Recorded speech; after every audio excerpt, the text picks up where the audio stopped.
At the conclusion of most divorce cases, the courts will enter a final judgment which distributes the parties' assets and liabilities in an equitable and usually equal manner. Although this judgment represents the end of the judicial labor, and it is often the point at which an attorney will conclude his or her services, there is usually a lot more work for the parties themselves. In order to apply the terms of the divorce judgments, bank accounts will need to be closed, titles will need to be transferred, and deeds will need to be signed.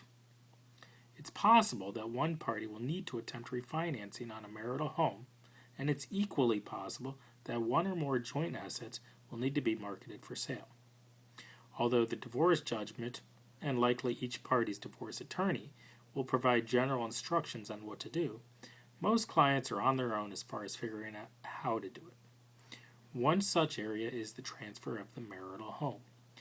In many divorce cases, one party will be entitled to keep the marital home and will be responsible for all, or at least a substantial portion of the mortgage payments going forward.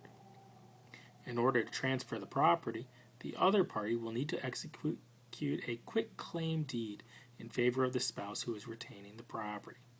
A quitclaim deed is a limited acknowledgement that whatever interest the grantor has in the property, if any, he is transferring to the grantee.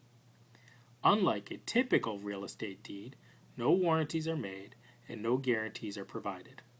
In order to ensure that it is effective, the quitclaim deed should contain the full legal description, not the abbreviation from the property appraiser's website, and it should expressly state that the transfer is being made pursuant to a final judgment of dissolution of marriage.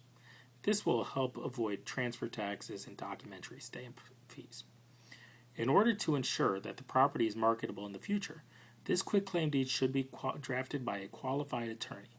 It's not a particularly expensive proposition, particularly compared to the divorce itself, and using a qualified attorney will pay substantial dividends if and when you decide to sell the home.